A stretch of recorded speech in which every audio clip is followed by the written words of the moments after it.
Hi, good evening and welcome to Rangers Radio. Joining myself on the show this evening is Juicy Bear and the legend who is Bridgeman. Good evening, gentlemen. How are yous? Good evening everyone, and happy Christmas. Oh, a big good evening to yourself, Southside, and of course Juicy Bear there. And don't forget the techie team.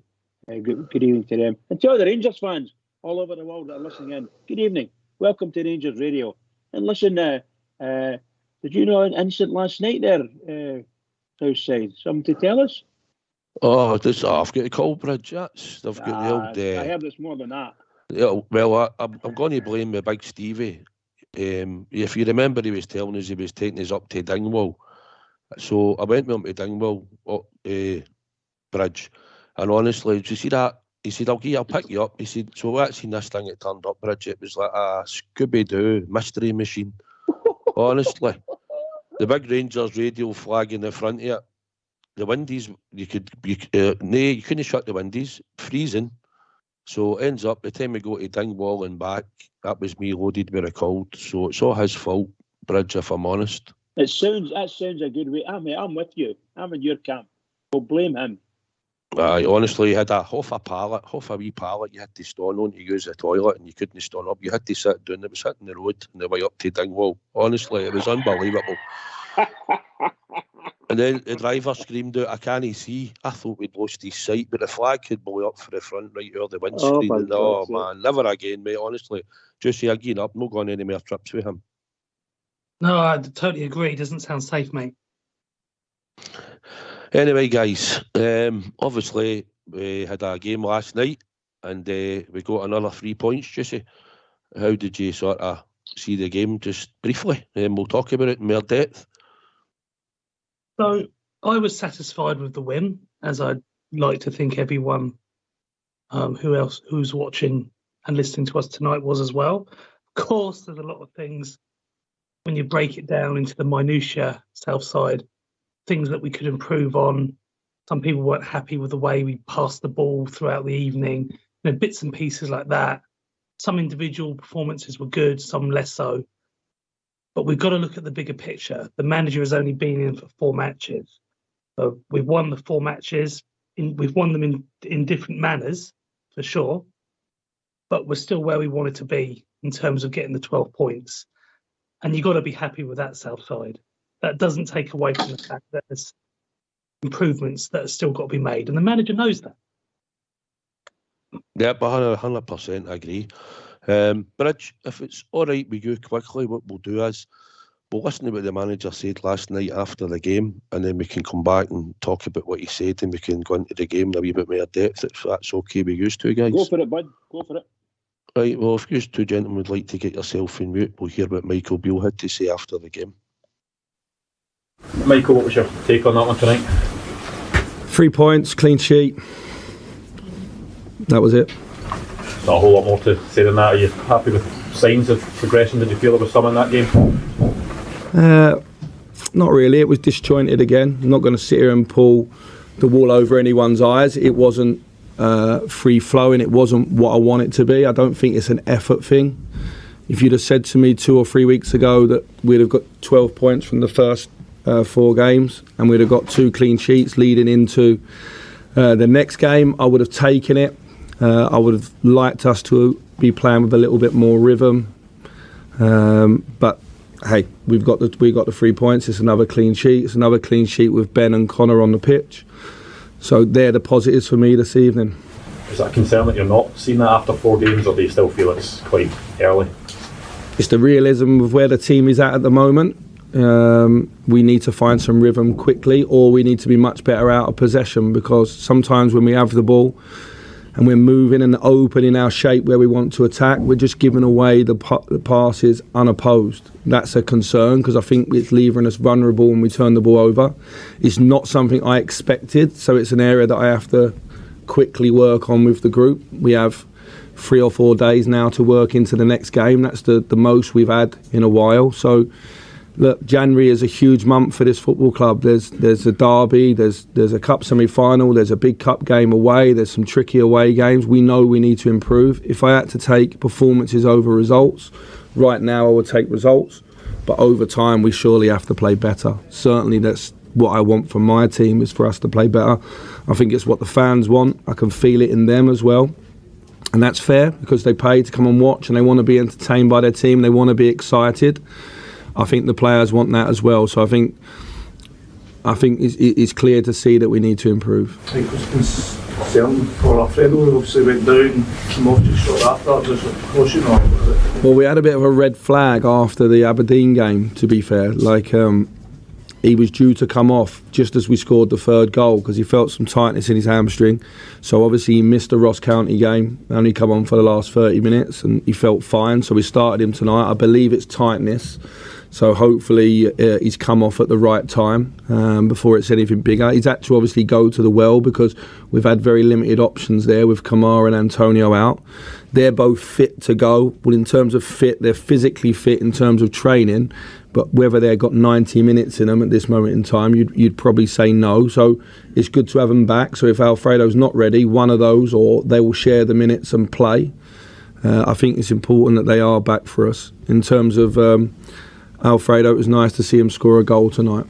Would it be concern throwing them in straight away against Celtic, given the magnitude of the game on Monday night? It is what it is. Since I've come back in, there's been quite a few concerns, to be honest, starting with no centre-backs and then no left-backs. And so there's been quite a few things. The team selection tonight was with a view of offloading one or two, and then the subs were planned to offload one or two again to try and get us to where we want to be, obviously with the 12 points and everyone fit and available for the games. Let's hope that's the case. I think with people like Antonio and Kamar, they only need a moment to change a game. So it's always nice to have them. Ideally, it would be off the bench, obviously. Fantastic return from Bournemouth, from back for World Cup, and especially the first goal as well. That was, yeah, we've lacked the balance. I think Adam Devine's been fantastic, by the way, and I thought he'd come on tonight and showed that he's got real promise. And so, but the balance on that left side is obviously a lot stronger when there's a left foot, and the cross for the first goal I think is outstanding, and I think that everyone sees then straight away what we've been missing for the last 3 or 4 weeks. So it's great to have him back. What did you make of Malik Tillman's performance both on and off the ball? Well, he scores a very good goal again. I think we have to remind ourselves he's 20. I'm moving him around a bit, it's fair to say, because I'm trying to find what is the best fit for Malik. I do feel that his best position is to play as a number 8 if he's going to reach his full potential. I think he has to tick the box as a number 8, and then if a manager ever uses him as a number 10 and takes some defensive restrictions away from him, I think so be it. But I think he has to, as a 20-year-old, if he's going to fulfil his potential, which I think is very, very high, I think he needs to tick the box as a running number 8, and I prefer him in that position. So tonight I tried something different. I tried it at Ross County. I won't stop trying it. Very similar to previous work with, say, a Joe Aribo or Yanis Hadji. He come up with a goal again, and for a 20-year-old, in the time that I've been here, if you look at the games, he's always had a moment in each of the games, and at the moment that's important for us. Michael, the team seemed to lack control in the middle of the park, especially in the first half. What do you think caused that this evening? What can you do to change that round? I think we open up like we used to, but we're turning the ball over really sloppy and unopposed. Not just one player, lots of players. So if you go back and watch the game, and the people that came on as well, unopposed, they're passing the ball away either to the other team or out of play. So we're not getting the rhythm that we need. It's just something we need to work on. It wasn't something I expected us to do. We're playing at a potential I think's lower than the sum of the whole team. That's on me now. That's my job to improve that with my staff, but it's on the players as well. I think everything aside, the 4 games that we've had, we needed to win them. We've won them, and we've won the last 2 with clean sheets. It's not been perfect, but if everything was perfect, I wouldn't be sat here. Someone else would be. So I think it's clear we need some work to do, and it's important that we play to improve all the time. So I'm really honest with them. I'm as honest with them as I am with you. There's no point pulling the wool over anyone's eyes. I think we've got good players. I think as a group, we're not where I want us to be right now. Michael, last week you spoke about coming to this training ground with the players a bit quieter than you would hope, the confidence a bit low. 4 games, 4 wins. Where are those confidence levels now with Monday now on the horizon? Well, 4 wins on the bounce is good for any team in the world, any team that plays football. So you'd think that the group would be moving forward.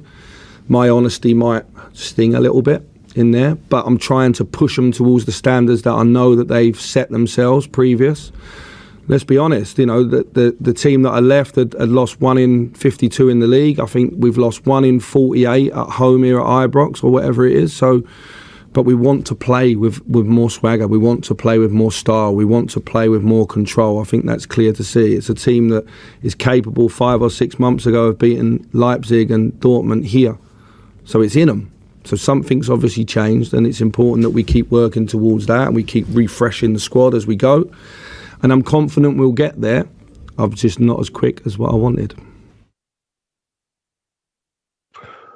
Well, Jesse, I think he seems pretty honest in his assessment for what he was asked. I think he sounds a wee bit disappointed as well, but I think he's got the realism there to know that the squad that he's using at the moment, some are actually injured and struggling, had flu and different wee injuries, and he's having to play them week in, week out. So I think you've got the full assessment of what we're all seeing at the moment. Yeah, the guy doesn't pull any punches, does he, Southside? And he's honest in his assessment. He's come in at a time where half the first team squad has been injured. We've now got this bout of flu that's gone around the team that's certainly affected performances even more. It's not an excuse, that's just facts. And it's just very, very unfortunate in terms of what he's had to face. So he's working with what he's got. And that's the same as, his predecessor as well. But I think when results start going against you on the pitch and your play style becomes really easy for the opposition teams to read, which is really what it got to with Gio, didn't it? We were very, it was the same movie every week, wasn't it? So that's why teams change their managers, because they need to see some changes, even if it is the same players. And that's what Beale's got now as well, except so many guys are still injured Southside, and that luck will turn, but we're not quite through it yet. So we're still going to have to go into the next few matches, in particular Monday, not even knowing which striker is going to start. Hopefully Alfredo can get the nod to start, but as he said, he might have to just rotate the other 2 guys who haven't exactly had a lot of minutes recently. Yeah, I think, Bridge, when you see how he's trying to settle the defence, obviously Borner's back for the World Cup, and I never thought for a minute that Borner wouldn't come back in. And I think it justifies the fact that when you had Ben Davies on the left last night and the immediate impact that he plays the ball down the channel and you're getting that pass from Borner with pace, accuracy, precision on it, and Alfie just had to stick his head on it, eh? Well, that's what it looked like, absolutely. And it's really difficult to complain about Rangers other than the normal. And we'll be complaining bitterly over it, certainly most of the season. There's something no right, I'll say it again, there's something no right with our midfield players. And I don't know whether the weather's affecting them or the tackle they've got on. The kit they're wearing, but there's people slipping all over the place and they can't manage the ball. There's so many short passes from so many good pros. It was quite remarkable. However, we got through it. But the problem was we just kept giving that ball away at the most inopportune times. Not through bad tackling or anything, but through our own misplacing the ball or misreading your own tape play. You've got players. It's really difficult to imagine what it is they're doing. But here we are, 3 games in a row. High score last night. Superb. Absolutely superb. And we need to tighten everything. We need to get everything together. We can't afford to do some of the stuff that we've done. And when we get there on Monday, we'll find that if we do that again, chances are we're going to lose goals. Chances are. I think, Jussie, I think the fact that Borner come back in, and like I said, I think Bridge agrees earlier. We all agree that Ben Davies and Connor Goldstein's going to be our 2 stronger centre backs, and obviously we need to get Tav up to speed because he's still looking a wee bit off it. But with Borna, the ball he put in last night for Alfie, it was brilliant, wasn't it? It's what we've seen many a time from him. I know he had assist with the second, with the corner, but the first one that he puts in, we've only got the one striker in the box as well, Juicy. It was what I would call vintage Borna. That is what he can do. That is what he can bring to the game.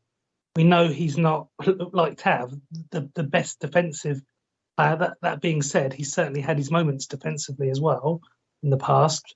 But going forward and putting those balls into the box, he's second to none. And I know he didn't get a lot of game time for Croatia at the World Cup. I know he played the whole match and extra time against Japan. I think for whatever reason, their manager favours Sousa as a left back, probably because he's a bit more defensive, which at a World Cup you can kind of understand. But going forward and putting the balls in, Borna is that guy for both Croatia and Rangers. And I'm very proud that he's come back with that bronze medal, and hopefully, that gives him that added motivation, like you'd need it anyway going into Monday. But we know that he can play, and if we're going to have any chance in the matches going forward, especially in the big games in the old firms, we need to be making and creating chances. He's one of the best players who's going to be able to do that for us, my man. No, I thought it was a tremendous ball he put in, Bridge. The thing it was that it set the tone. The young boy, Adam Devine, has done well in the left-back position, Bridge, but it's like John Flanagan used to do it as well. Have to cut inside and that. It's just that naturally, same when you're playing left side of central defence, when you look at Ben Davies and you're not playing a right-sided player in the left-hand side, they just naturally move the ball quicker and the delivery's a lot better, eh? Yeah, well, the succession of people who have played, shall we say, out of position, just for wanting a better term. Left-sided centre halves, Big Katic, worked his arse off, excuse the language there, and it was an absolute stalwart for us, Scored goals, great with the head, good defending. My goodness, when the ball came out to him on the left, and it was on the left, they used to make such a big zero some of this stuff, It was inevitably going to be a free kick or a throw in against us. That's what happened with Big Katic. And it's the same. Young lad, no doubt about it. Young lad played, really good football, played really, really well. You could see the last result with his left foot. When he tries to cross it with his left foot, not so good. Obviously, not so good. But Borna, you saw the sweetness of the type of cross he could provide. And Alfredo just knew it. I was one of those moves that you think they, shall we say, practiced that. And of course they have, because that's the way we like to play. We like to do that in that beautiful high ball and going to near the far post. And Alfred just leathered in and every seed. That's what it looked like to me. Just absolutely battered it into the net. Great goal. And brilliant football lead up to it. All of these things. Really good. And I think there's certain parts of the game we're playing really, really well. And of course, the only thing is we'll let ourselves down sometimes. That's all there is to it. But 3-0 going on for me, going on 5-0. But if I swap it over and say, how did Motherwell do? They had a few chances and caused us a few panics. That's for sure. And we got away with a couple where some just maybe bad shots, But seriously, wow. They put themselves in and they did the business for themselves. But we were too good for them. Well, I think for large spells of the game we were clinical and we got to be honest, we only had 3 shots in target, the stats said, and we scored 3 goals, Juicy. So, but obviously the second goal that we get when the corner comes in for Borna, which is a wee bit different now. We're seeing players in-swing the corners for previous.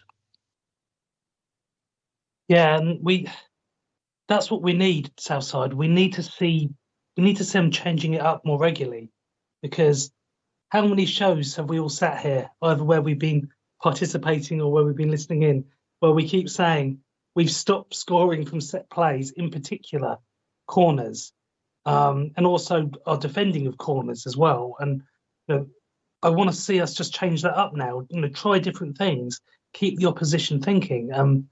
And at least what we've got now with Borna back in the team, Goldson and Alfredo in the team as well.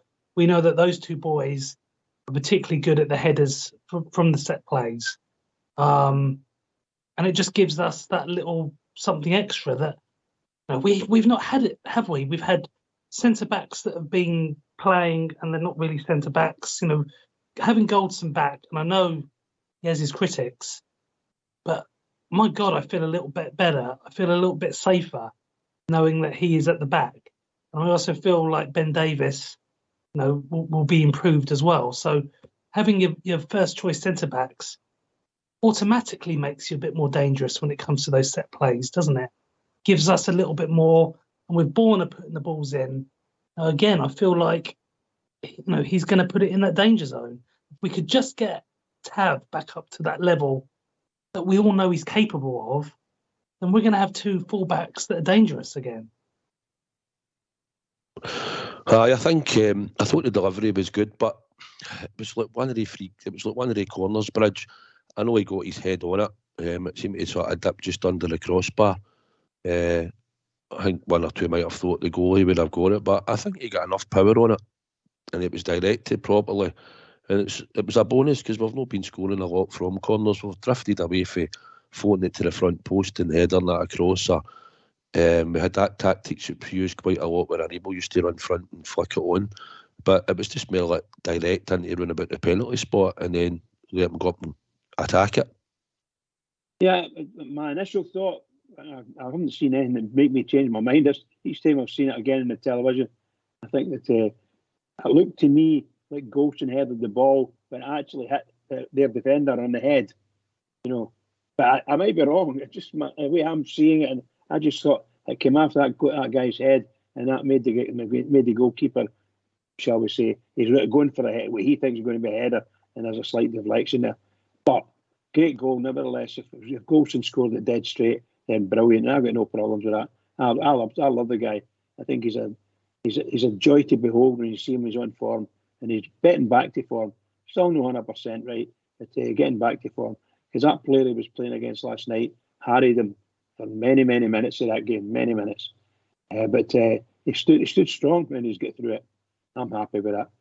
Long may be able to do that as well. Keep us a good centre halves now. I thought we created another good chance. It was actually John Lundstrom that actually played the ball for deep, Juicy, and Malik Tillman ran onto it, and he done the wee back heel. And to be honest, I wasn't 100% sure Alfie was going to score there. I know the type of goals that Alfie sort of scores when he's got time, but he just sort of puts the head down and blasts it. But it's one he should be finishing. That's what makes an elite striker for a decent striker. And I think when you look at his goal ratio per season, that's what lets him down. He doesn't take the type of chances. Yeah, and that's what unfortunately sets him apart from being a top striker, because we know that he needs so many chances just to sometimes score one. And he's certainly had his moments, hasn't he, in certain seasons for us, less so recently, but of course he's been injured for a long time. But he's not. There haven't been many matches where he's like got a double or a hat trick. He scores his goal and that's normally it, and he'll miss a host of chances, which is frustrating at times. As fans, we're not normally too bothered if we're going on and winning matches easily, but in big matches, in European matches, in Old Firm derbies, you need to not be missing some of those. You need to be putting them away. I don't know what the future holds for him, Southside. I think we all like him. We know he's a fan favourite. Whether he'll stay or not, I'm still not sure. And I think if he does go, he's certainly done well here. I would say over the piece, despite what I've just said there about some of his misses and not always being fully on it. He's done enough, in terms of what he's done to help us, especially in Europe. No, I agree. I just don't think he's just that no prolific like that when you get the chances like that. he's done other things Southside, hasn't Yeah, he? You know, he's, listen, I watched him in Villarreal. He scored 2 that night away there, and one was a cracking header. No, Alfie scores some cracking goals. We had the best out of him probably 2 seasons ago. You know, Yeah. I'm of the belief that he can go when he picks a country and a club. I wouldn't be too bothered. I don't think that he's one for me going forward, but that'll be down to the manager. But he's given us some great times, but he's also showed us his immaturity. But that was probably at the start, and his petulance and sending offs and coming back unfit and huffs and coming back late with a cup tie against Hearts at Tynecastle where Gerrard dropped him. There's been loads of that with him, but that's part of growing up probably. But for me, I just thought it was a chance bridge that he had last night. It was a great wee back heel for Tillman. Shows the awareness that he shows on the park. And I just thought he should have nailed it in the back of the net. That should have been a goal, 100%. That should have been a goal. And, you know, 3 years ago, 3 years ago, Morelos would have popped that away for sure. For sure. Obviously, he had a good clean shot at it. The keeper made quite a good save, considering. But that goalkeeper should never have been near that ball. Never been near it. I don't think he got it hard enough. He gets it hard, the keeper will not touch it, you know. So I think that, most assuredly. Well, really and truly, the wee back heel thing, I thought he was very unlucky, and I thought their defence did very, very well just to get to that ball and move it out. The one player had missed it altogether, and the other player came roaring in and managed to clear it.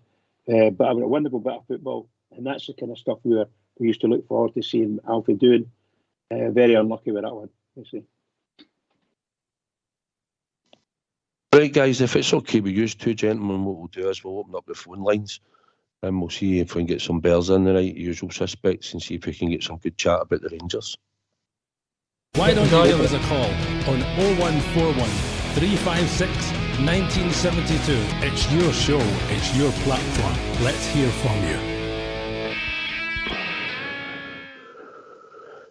Well, Jesse, the guy who gets a third goal, Tillman, I actually thought when Alfie released the ball to him at the edge of the box, I think you'll score here, son. You know, I think he's got that ability. I think one-on-one he's pretty good over the piece. I think he showed some wee flashes in the first half, but in that position, I quite fancied him to hit the back of the net, and he didn't disappoint. No, he certainly didn't disappoint, and you know, last few matches, and also in fairness under Gio as well. He's shown moments of talent. His footwork is quick. He releases the ball in dangerous areas, and his finishing has been decent. And not just with his feet, he's been decent with his head as well at times. And it was interesting in the manager's press conference that we heard earlier, where he's still not entirely sure where the boy's best position is. I think it's certainly somewhere up that front. It's not on the wing, because we saw under Gio he was really, really wasted there, and at times we saw a bit of an attitude issue with him, where it looked like he wasn't even trying, and a lot of fans were getting quite upset with that, justifiably. But he seems like he's a lot more involved in the play now, and although we weren't entirely happy with yesterday's performance as a whole, he did show some good individual moments. And I think we're going to have a conversation about whether or not we want to be purchasing him, because I would suggest there's a lot there that we'd want to keep as a permanent signing. I think we can see there's ability there.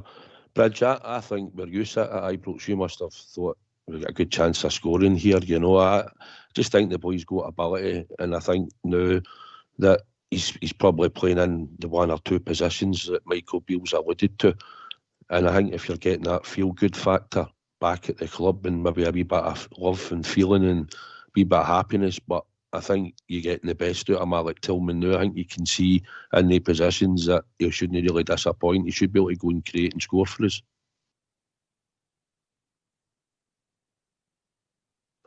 Apologies, I was talking away to you there. Apologies.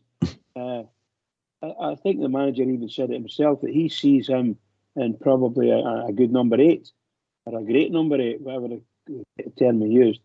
And if anyone wanted to use him a number 10, it would be a problem. He's just got to learn one or the other, maybe both, but one or the other. He's got to learn it. But everything Southside said, the guy's got he oozes a bit of quality. When you play him in the wrong position or somewhere he just can't cope with, if you follow what I mean, then he's just not going to do it. He's not going to be able to do it. But you let him go and do what he's got to do, what he's good at. He's a really good player, and he gets you a lot of possession up in the opposition half. He gets good free kick spots, very good, and he scores goals. He gets involved, scores goals, makes goals. So he's got it there. Just need to keep him in the game. That's all we need to do. If you allow him to drop out the game, we're going to lose. You're going to lose a lot of quality at your match. It really and truly is a good player. And see that thing you're talking about insofar as purchasing. I don't know how much it is, but I think it would be, in all probability, well worth the fee to be able to get his services for next 3 or 4 years before he moves on to something better.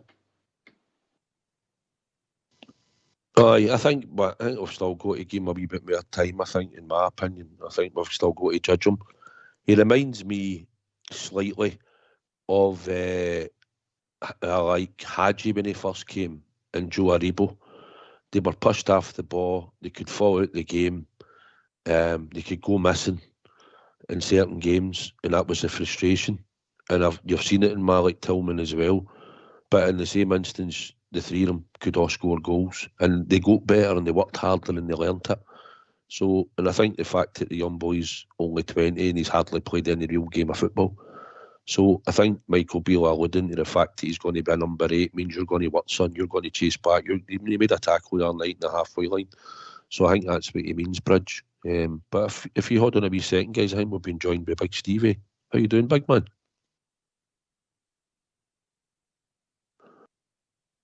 Well, maybe maybe he's just dropped out there. Bridge, I think that's what he's alluding to.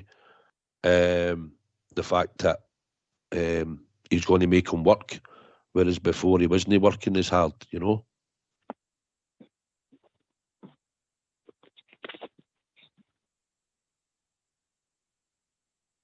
Juicy? Yeah, I think... Oops, sorry about that. I mean, we don't like using the phrase "a work in progress," do we? A lot of the punters phone in saying, "I don't want to be signing any more guys that are just a work in progress." But I think the boy's been at the club long enough now that we can see that there is a player there, and he's got the physique as well. Southside, where given time, I don't want to see him getting pushed off the ball. I mean, he's 6'2". If he can just bulk up a little bit as well, I think that there's a player there that whatever position he's in, he should be able to shrug off challenges. He should be able to get involved in the physicality a bit more. I just think there's something there that might be worth the investment, and I don't think it's necessarily a punt either. And I wouldn't say that Sands isn't worth investing in either. I mean, that's a different subject, but we've been playing that boy out of position. So again, Tillman for so long was getting played out of position. You've got to judge these guys by their, preferred positions, really, if you're going to make an assessment as to whether or not you want to buy them. And Sands falls under that bracket as well, mate. Well, I think we've been joined by Big Stevie, actually. How you doing, big man? All right, boys. How are we tonight? Okay, everybody good? Bridge man? Bridge man there? Yes, I'm here. Brand new, boys, brand new. Listen, I'd just like to touch on some of the stuff you were talking about earlier on. I mean, as it is for me as a bear, yourself, Southside, we go whenever we can go, you know what I mean? I think it's just points over performance just now. Beale said that he said, I mean, he's telling us what we're all thinking. As Rangers fans, he's saying what we're all thinking. And I like that about him. He's kind of thinking in the right direction for me. But what the guy's going to have to do is he's going to wait till everybody's back fit. Once everybody's fit, then he's going to see what he's got and who's good, who's useful to him and who's no. Now, as for the new, he's played 4, won 4. No, that's no bad. You've got to take your hat off. Some of the games we probably wouldn't have won under Gio, let's be honest. We've got by with grit and determination. He's telling you about a brand of football. We're nowhere near it. And you can see we're nowhere near it as fans. We've got to give this guy a bit of time. He's got a transfer window coming up. And I've no doubt in my mind he's going to bring one or two in at least to see where he is. And when he gets the rest of the boys back, he'll probably make his mind up then. But listen, I know it's hard when you're at Rangers. You don't get much time. But we've got to give the guy time. He's won 4 out of 4. We'll roll on to Tuesday here and see where we go here. I mean, it's all about who wants it most on Tuesday. It doesn't matter about the form. It's who wants it on the day for me. If your sleeves are rolled up and you've got the guile and the bit between your teeth, and the biggest, I mean, obviously there's only going to be 800 of them, 800 too many right enough, but I mean, Ibrox will be chalk out there, some atmosphere, and if that doesn't give your players a lift, and on the wee run that we're on the now, I don't know what will. But let's just give the boy Beale. He's thinking down the right lines. He's saying the right things in my eyes. I know talk's cheap, but just let's see where it takes us, because there are a few players there, let's be honest, that I think their time's up. As I said in the show that I was on, Southside, wee Alfie, I've supported wee Alfie, man, through thick and thin. And I just think he's a spent force now, I think. Don't get me wrong, I've seen wee glimpses the other night, he could come back. But, guys, we just need, we need freshened up. We need people that the opposition don't know their strengths. We need guys in there that's going to fight again for the jersey and get the bit between the teeth again. And just let's see where it takes us. Beale was quite right when he says that this is a team that more or less took us to the UEFA Cup. He says they don't become bad players overnight, and he's quite right in saying that. They don't. So he must find a way then to get these guys moving again. But I think with his NB mixture, bringing a few new bits of blood in, we might be able to pick it up and go again. I don't know what you think of that. Well, I'll go to Juicy in a wee second. I've just had a couple of texts. He's saying any chance somebody could come here and get your tickets on Monday and get them back on Tuesday. Get them back. All right, all right. I'm waiting now. Right, Juicy. What you think of his nonsense, Juicy? Yeah, it's definitely Monday, my friend. It's definitely Monday. You'll have missed it if you go on Tuesday. I know. I'm still trying to. Listen, I'm still trying to survive for Dingwall, man. Listen to people moaning about the wind he's been doing and the music playing. Come on. Did you tell him we had to take extra batteries for the ghetto blaster? Do people actually know that? All Radio Gaga had packed that in. It was an Uncle Buck machine. It was the Uncle Buck machine. But anyway, listen, don't you worry about me. I'll be there on Monday. Sorry about that. When somebody says Jane Dingwall, I take it you're local guys, and we said no, Glasgow, and the guy looked at the van and thought, you're kidding me on. Anyway, just say, I think he's right. I think we've got to, we know the reality. Do you honestly think Michael Beale maybe thinks the job's bigger than he actually thought? Now that he's actually seen the squad and sort of... I think, I don't want to say that he was naive and didn't think that there were issues before he came, but until you do the training sessions, until you have your one-to-one meetings with the players, you don't know exactly what the situation is in terms of everyone's mindsets. And there were some issues at this club. Beale knows a lot of the players. Probably, what would you say, 80% of that squad? Because it's not like we've been awash with new players in the last year. There's only half a dozen or so new players in, really. So he's familiar with a lot of the people. So he said in the press conference there that there was things that have gone wrong in the time that he's left. He left us where we were on a really impressive undefeated streak the previous season, and we weren't in the worst position in the world when he left us. Okay, we weren't thrilled under the circumstances of which that previous management team left us mid-season.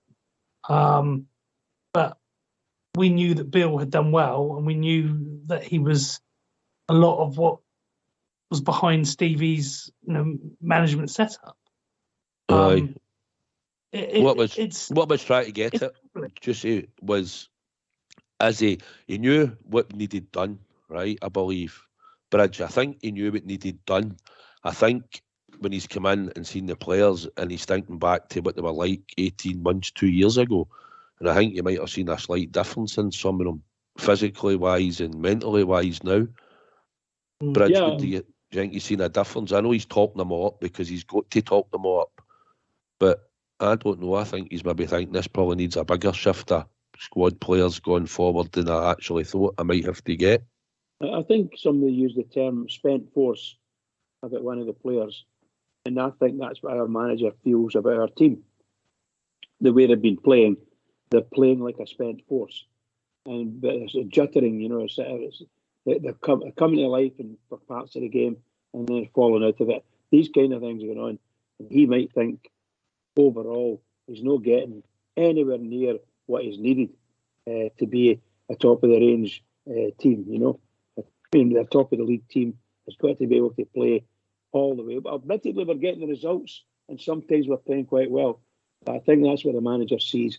He sees a lot of people, and we've talked about it over the last couple of weeks, a lot of people in our team who they're going to come under the magnifying glass and be examined for sure. And somewhere along the line, he's going to make some decisions, and those will affect a lot of players, that's for sure. Aye. What did you think of Oxy's new drink today, Stevie? 007. Do you think it's since the gender bill's been changed, he's been onto that? Oh, Rangers, anyone. Just let me tell you now, I see these pinky coming out, and I thought, my God, is that a fishbowl he's got?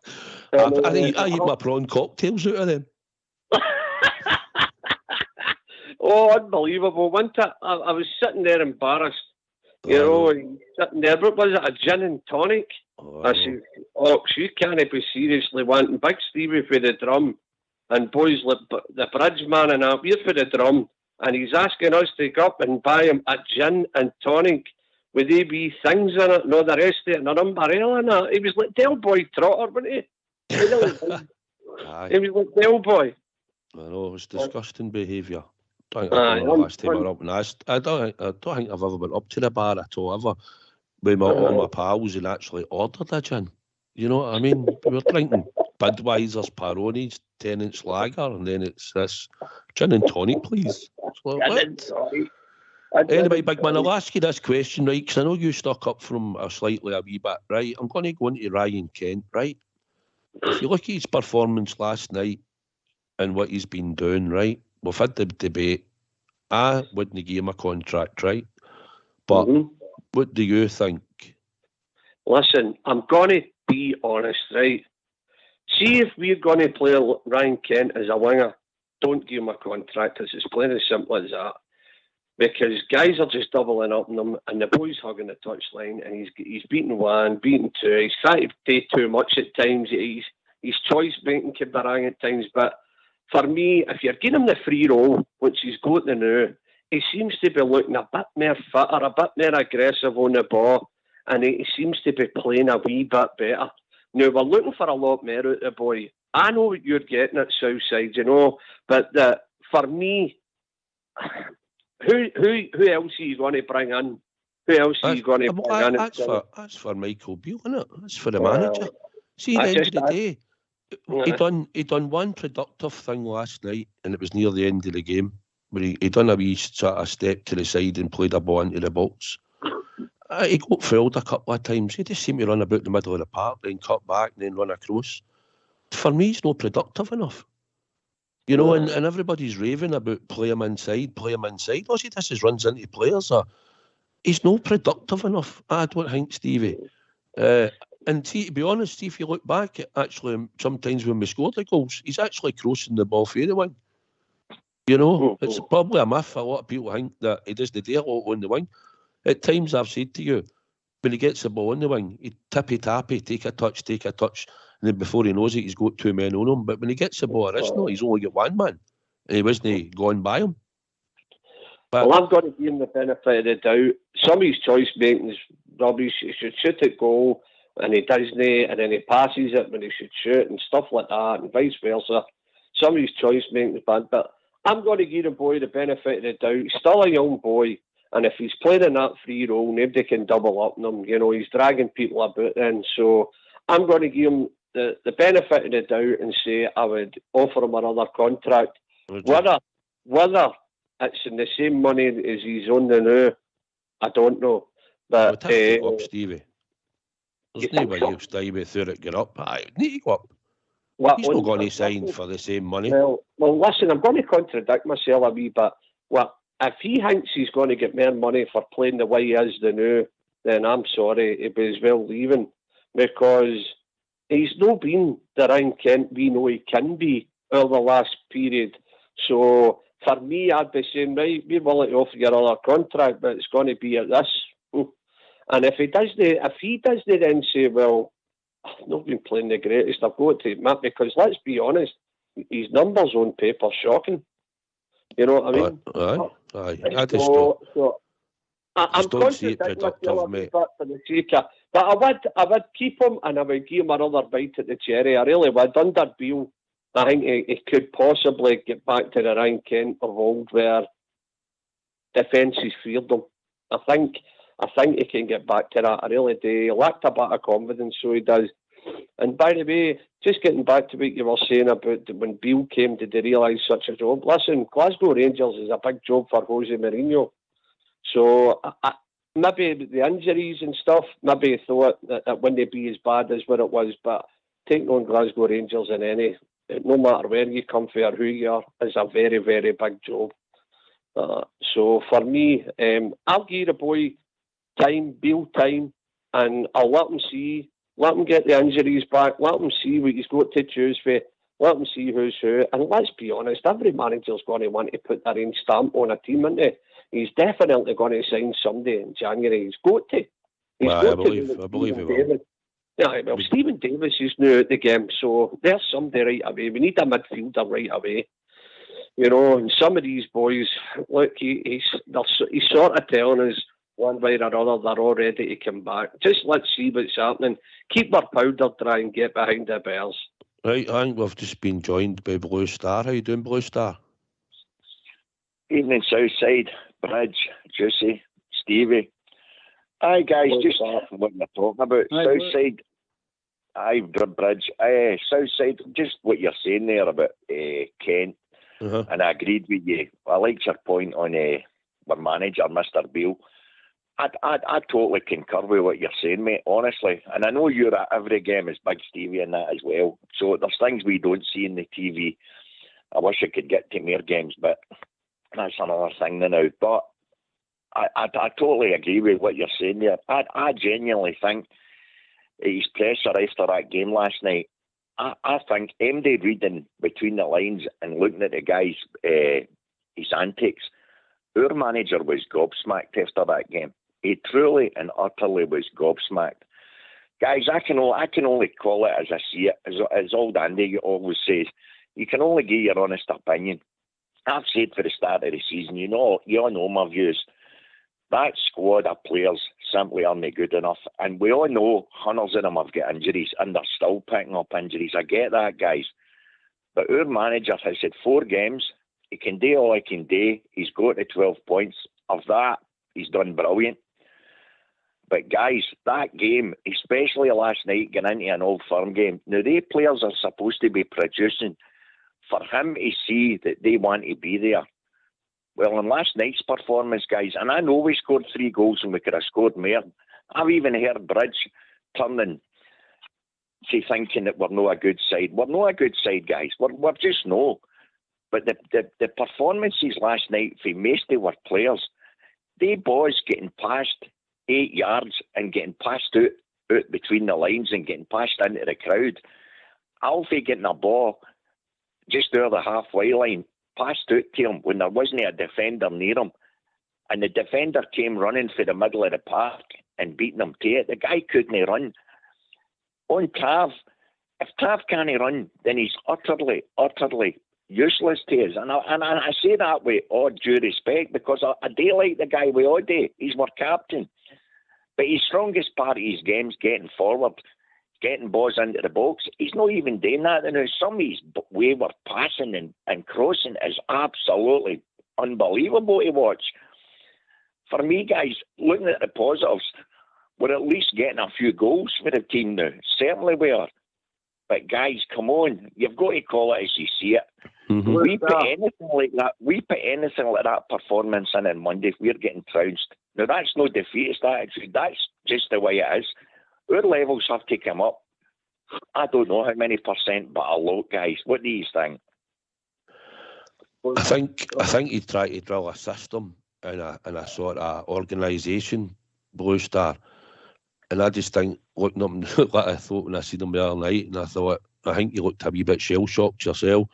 I think you thought you would have got a wee bit more organisation, no give the ball away as much. But if we're all being honest, he's only had a number of weeks to sort of work with the squad, as in sort of how he wants them to sort of play in and out of possession. But I think he's looking for a bit more out of possession. I don't know what you think, Juicy, but I think that's what he's looking for.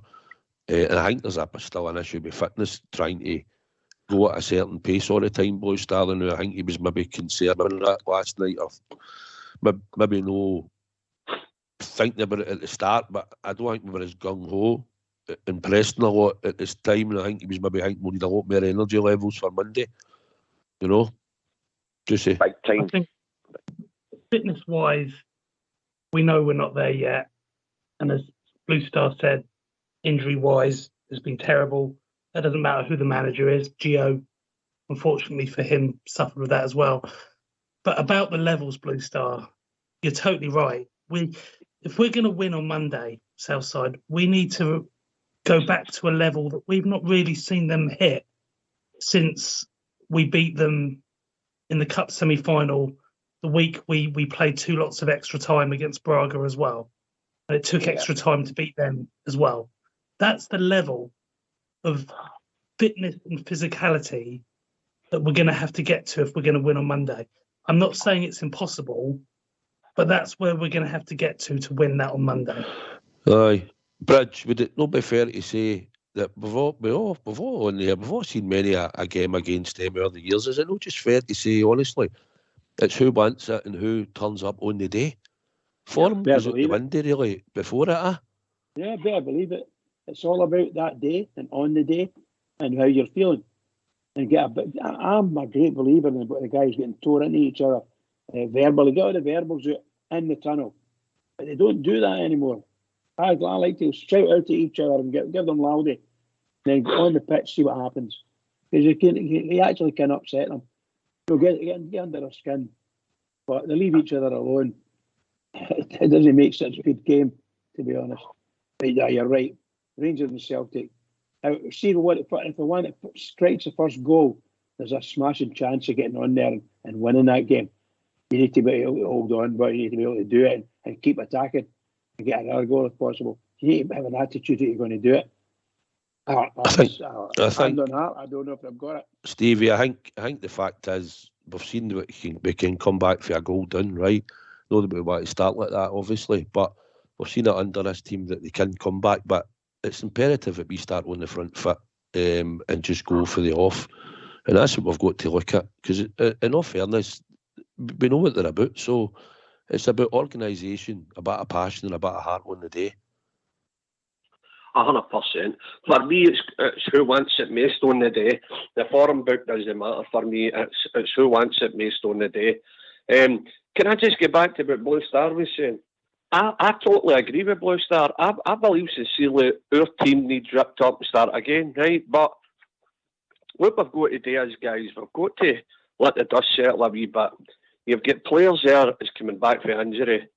You've got guys who we need to punt out the door. And to get them out the door, to punt, to try and get some money back in, we need to get them on the park.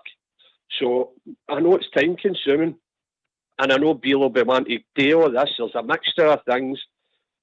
And then he'll look at it and rip it up. I think he'll bring new blood in. He's in people in. And I think that's what will happen. I totally agree. I said it in my opening speech. I think a lot of our players are spent forces. I really do. you know what you're going to get out them. You know, the likes of maybe Arfield, you'll get 60 minutes out of you. This guy, you'll get half an hour out of, and so on and so on. You know what I'm talking about. But I agree with Blue Star. We really need an overhaul of our team. And the difference between this team, the new, and Gio's team is this team's getting the 3 points and over the line. But it's not a good watch. It's a 100% no as a Rangers fan. But I want to see there's nobody getting me on the edge of my seat. The bottom line for me is we need to give Beale time. He's no daft. He knows the players. He knows what he's needing. And we just need to, honestly, guys, we just need to bide our time and stick with him. I think once everybody's back with injury, he can put some people in the shop window, we give them an odd game here and there. I know it's so time-consuming, and I know we're playing in a league and we're trying to drag the league back, but we can't have it always. It's just going to have to be how it is. For me, Beale knows what he wants, and he's going to rip it up at some point. He's going to see who's coming back with injury and see who's good for him, and then he'll probably bring one or two in. But I totally agree with Blue Star. We're dire now, and we're just getting points over performance now, and 4 out of 4 is no bad record for any manager that's just come into a new job. So what's going to happen? Just say, for instance, we beat Celtic, right? Which I think we will, right? When we beat Celtic, does that mean the players now are all brand new again? They've done the business again? We're going to keep them all again? No, for me, definitely no. Win, lose or draw. I think even our team still needs looked at and still ripped. Even if we win the league this season, I still want to see there's about 10 or 12 players that have got to go. Your Hollanders, Roofs, guys like that's picking up 30 and 35 grand a week, doing absolutely playing 4 games and then you never see them again. They're no good days. But to get rid of them, you need to get them on the park. You know what I mean? You need to try and get them on the park. But anyway, I'll let you. I'm going to call it a day because the tune's going to come on. But listen, thanks for having us. Just stick by Beale and now, guys. Keep our powders dry. Stick by Beale and see where it takes us. And come on, the Glasgow Rangers. We'll get into this mob on Monday, all right? No bother, big man. Cheers for coming on. Appreciate it. No problem at all. Come on, a teddy bear. Just get behind them, lads. Cheers. I think we'll be coming to tune just a wee minute or two. Blue Star, I think we know ourselves deep down that the squad's got to evolve, and it probably should have evolved a wee while ago. I think we spent our money on the left-hand side of defence with Ridvan and Ben Davis, so I think that's where he cemented that, and hoping that they'll be regulars going forward. And I think he's going to have to evolve the midfield and the strikers going forward. I think we can all see that, but you can't do that in maybe one transfer window, maybe in leaving 2.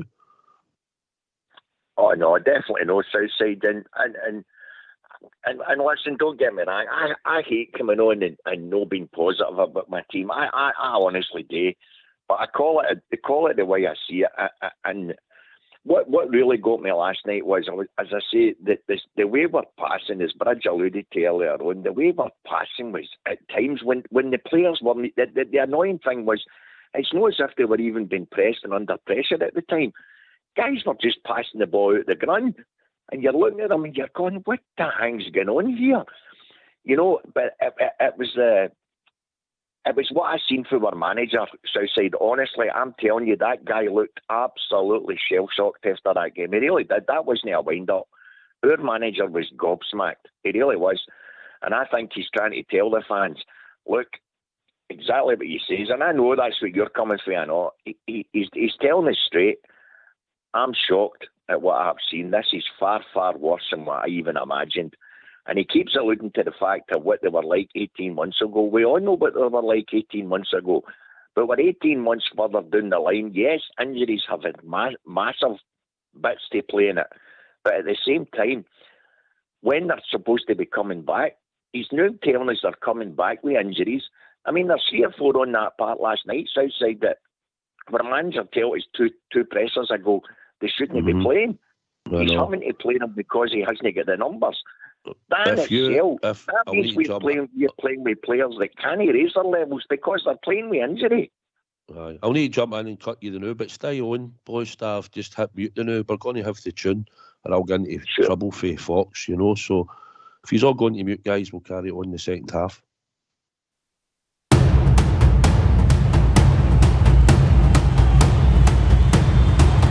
Every Saturday we follow, we cheer the boys in blue, the most successful team in football. We're Scotland's gallant few, though at times they have been hard.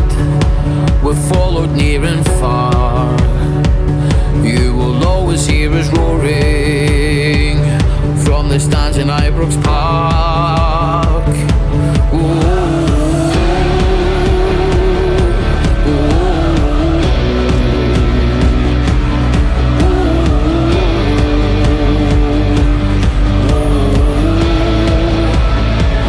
Every Saturday we follow to cheer the boys in blue, the most successful team in football. We're Scotland's gallant few, who times they have been hard. We follow near and far. You will always hear us roaring from the stands in Ibrox Park.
Successful team in football, we're Scotland's gallant few, who times they have been hard.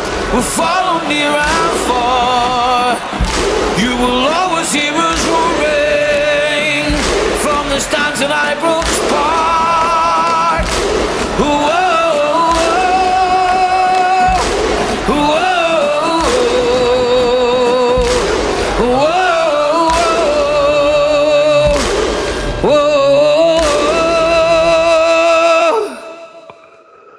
Why don't you give us a call on 0141 356 1972.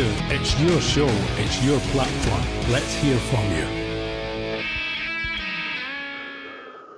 Are you esteemed gentleman back? Yep. What I'll do is, I think we'll have Jim for Tennessee's going to come in a wee second. What was I going to say, Blue Star? Like we alluded to, what we were saying, I think we've got positives going forward as well. I think if you look at Ridvan and I think you look at Ben Davies, I think they're looking for that to be a partnership going forward. I think we will have to look at the right going forward. I don't think you could say Tab will be there for the next 4 years. And I think Golston as well, with the fact that, but hold on, I'll come back. I think we've been joined by Jim for Tennessee. How you doing, Jim? How's James? James, sorry, I like James. James better. I know you do. How you doing, pal? It's fine. Yeah, I've not been on for a while, but Yep. hope everyone's well and had a good Christmas. And hopefully everyone will have a good New Year. I was just thinking about the game on Monday. I think we've got to play the way they play against us, the other team. We'll call them the other team. We've got to close them down. So we've got to have players, when they build up from the back, we've got to have players on top of them, because any team that's played against them really aggressively, they've made mistakes, and they will make mistakes. And I think they're there for the taking because we're at home. I don't care how bad we're playing. We should beat them. We've got all the support. We're at Ibrox, and they've only got a few hundred. So we should beat them. But I think we've got to get players, and Michael Beale's got to say to the players, look, you're playing for your place in the side. You better get out there and work hard for our team, or you're not going to be here. I would give them ultimatums. But I think we've got a good chance, and I think we've got to be positive about the game. I think we will win the game. And I think we could actually win the league if we're positive. I think sometimes we're a wee bit negative about the team. Beale knows what he's doing. He knows what players he's going to get. He's got to get rid of, and who's going to keep. He's not stupid, but that's my opinion. And I've got another player for you from LA Galaxy, Rico Puig, midfield player. He was in Barcelona's B team. He went to LA Galaxy, and he's really good. A very attacking midfield player. You would get him for about maybe £5 million, maybe. But just another. I saw him against Nashville. I was at the Nashville game, and he was the best player by far in the field. Brilliant player. So that's my point of view. And how is everyone? Yeah, good. Yeah, everybody seems to be fine. Very well. James always comes on, gives us a player or two, don't you, James, over the years? Yeah. I don't know if we can go 5 million, mind you, Jesse. What do you think?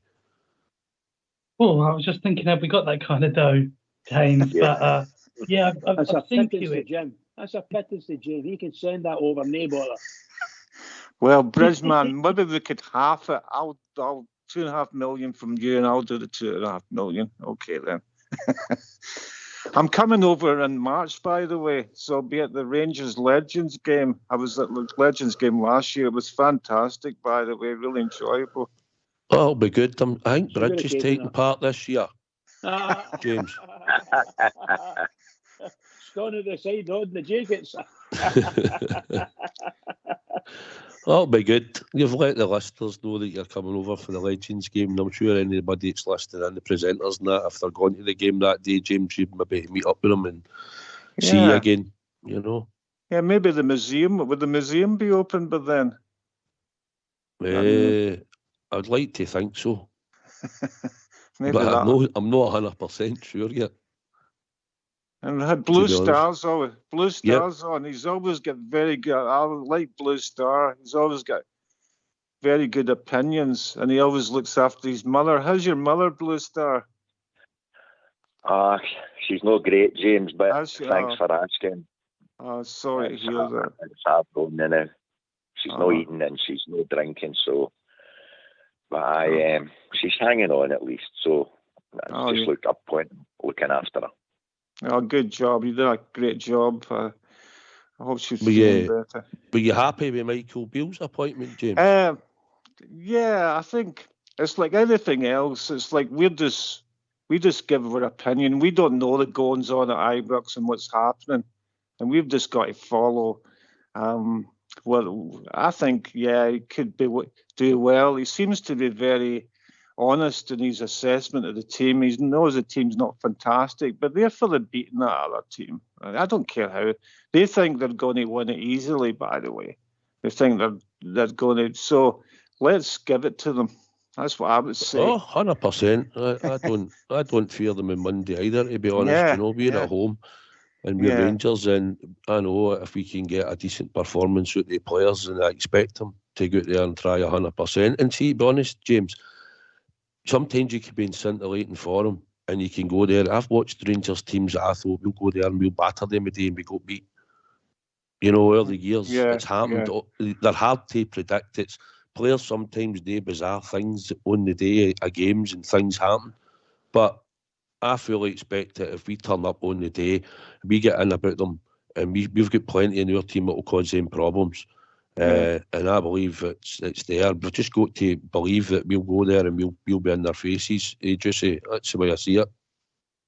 Well, when I referred to the Cup semi last season, it's almost the same group of players. We've seen this group of players achieve that level, guys. We know that it's there. We also know that there's a lot of players who are injured, and we know that it's not as smooth running as it was when we got to that cup semi. So we're going to have to go with what we've got. But capability-wise and attitude-wise, we know that they're capable of applying themselves in a match like that. We know a lot of them have been there before. Yeah. We've also seen, like you said, Southside, we've seen upsets in these matches.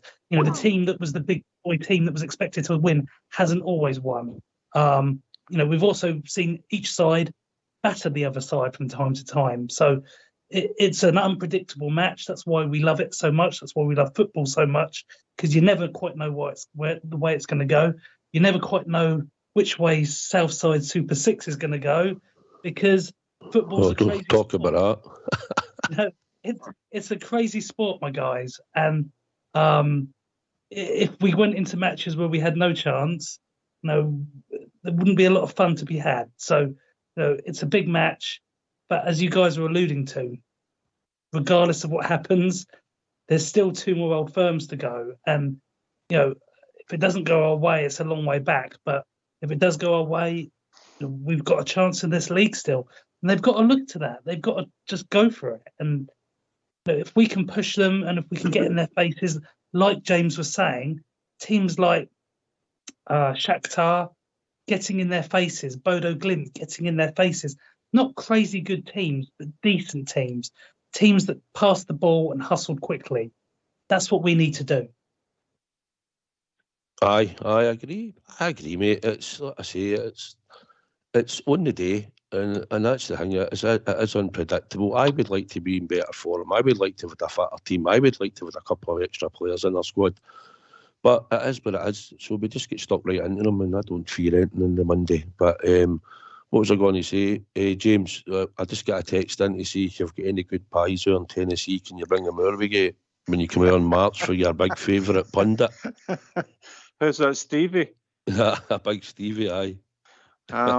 Right. Well, yeah, the guy, the centre back at the World Cup's a good player. He actually was with my son, and he said that my son said to him, what's his name, the centre back? It eludes me just now, but he was saying he'd like to be with the Rangers because my son mentioned James Sands. The centre back that plays with the US national team, the big one, not the Zimmerman. guy. Who? Is that Zimmerman? Aye, Zimmerman. Yeah, he would like to play because my son met him in Nashville. He said Zimmerman's a good player. By the way, he would be what Bridgman wants, a big strap, and he's great in the air. He's fantastic in the air. So yeah, that's 6'3". He's a beast. Yeah, Zimmerman would be a good player for us. So if I could get him. But, I wish I was 6'3". I wish I was 6'3". Don't worry, Bridge. I'll tell you what, boy. If I run into money, we'll buy him. but we'll have to wait and see. But I think we've got a very good chance, and I think we've got to be positive about the team, because sometimes any team's beatable, and any team's beatable. We're at home, as I said, and we'll get out there and destroy them. I said we would win the Europa League, but it didn't happen. But I was positive we would win it, actually, and I think we've got to be like that, positive any time we're playing. I just get a shiver down my spine every time that's mentioned. Blue Star, it's like we said, I just think we've got these injuries. I think if we could have, I think Tom Lawrence would make a difference, but I don't know how long it will take him when he comes back to get back into match game time. I think he'd make a difference. Obviously, Hadji's a longer project. I think he's well into February time or something, maybe even early March before he might even come really back. But I think Tom Lawrence is the one that could make a difference in our team. Oh, massive difference, Southside. Absolute massive difference. The guy was he'd played 2 or 3 games and he was looking the part, taking players on. He was able to shove guys off the ball. He could tackle. And best of all, he loved to take a shot. And on that, listen, I agree with you. I agree with what James is saying. We had teams in the past underwater during 9 in a row. Let's not kid ourselves on. We could play them 6 times a season, and 6 times a season in one season alone, they absolutely battered us. But guess what? We would run up the park and score a goal and win the games 1-0. So it's all about on the day. They've got 90 minutes, and it could just be Michael Beale came out after last night, and he was despondent. There's no getting away from that. But he's maybe doing that also to G them up and say, look, you don't think coming after that party have scored 3 goals and won the game that I'm accepting this. I'm not accepting this. I need everything out of you, and he's on the game, mate. And it just could be he's got another 3 days before Monday, and he'll be pummeling the players to say, look, you get out onto that park, you're playing in front of all these fans. We need to win this game. Nothing else matters. We need to win it. And that's all we can hope for. And if we say, and I'll say it again, as we all say, if we see 11 players out on that park and they're giving their all, and if it doesn't work out, then fair play to them. At least they've gave their all. But they've got to give their all. Whether they're playing with niggles or whatever 11 goes on that park, I want to see them chasing that ball down. And I'll agree with James and yourself, Southside. See the one way to beat that mob, you've got to get at them. We can't hang back and allow them all the ball, or they're just going to pick you off. We've got to go out there in front of our own fans and go at them. And if we go at them, we'll cause them bother, and that's the name of the game. But I am confident in the sense, if they go out with a proper attitude and determination, we're more than capable of beating them. But they've got to go out and start for the first whistle. None of us hanging back. Go out and go at them. Get them on the back foot. Aye. James, I'll say a player to you. I don't know if you've seen much. Did you see the game last night at all?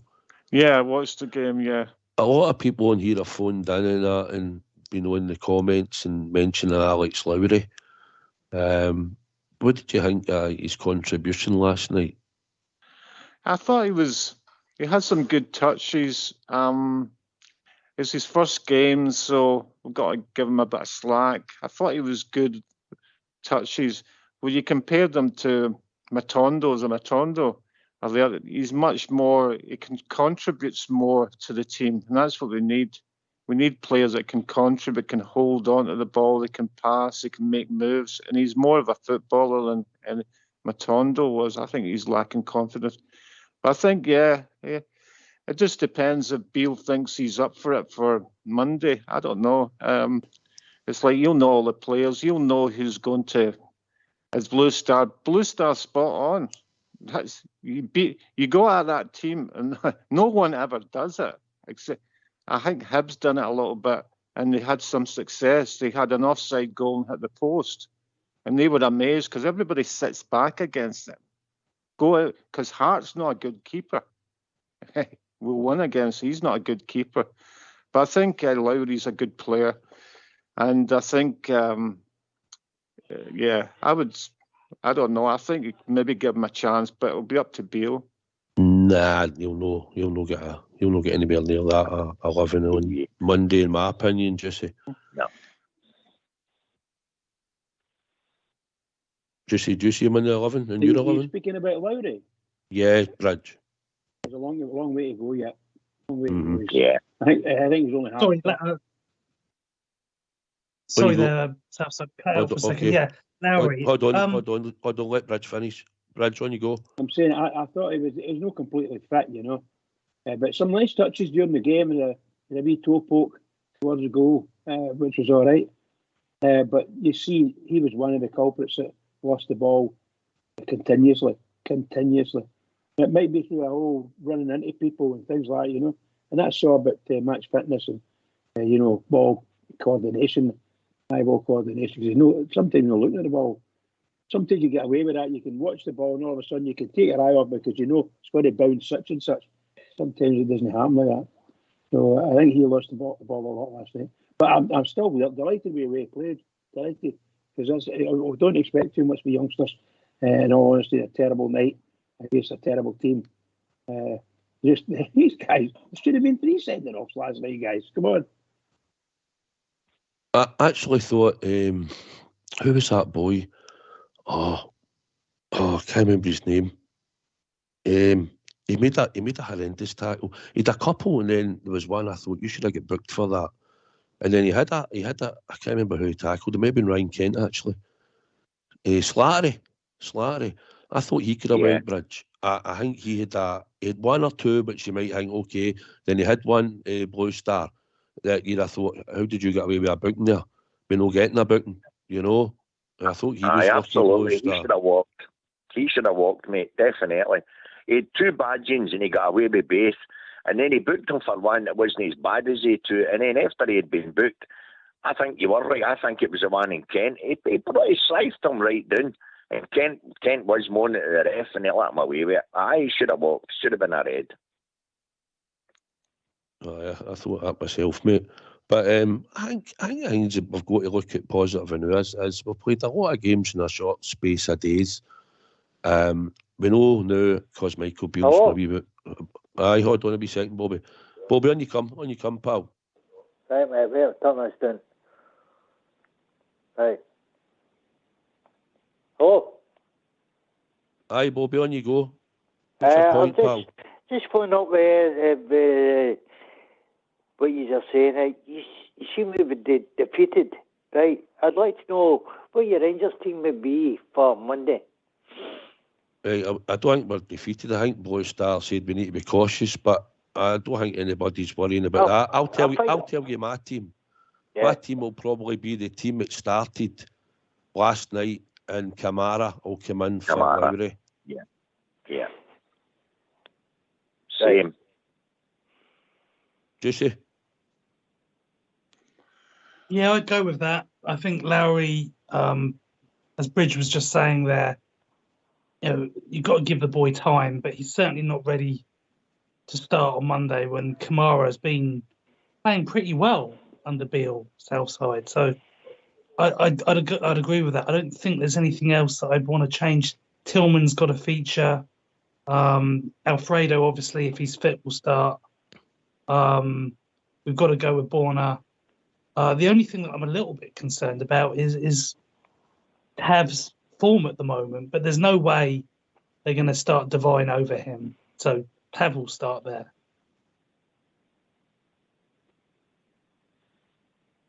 Okay. Hello. Bobby, what would your team be, Bobby? Would you go differently?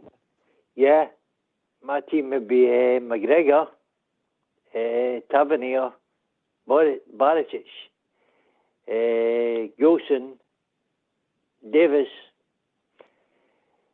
I'd put Lloyd in,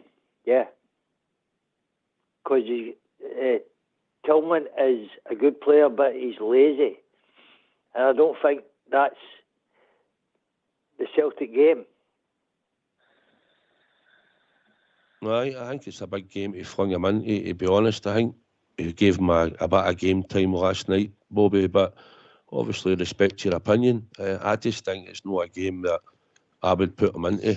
I don't think he will, but here it's Michael Beale and it'll be up to him. If he sees something where he thinks Lowry might be able to influence the game, then obviously, but I don't see it. Blue Star, what do you think? I'd like to have been able to say aye, but going on his performance last night, he had a couple of good wee touches.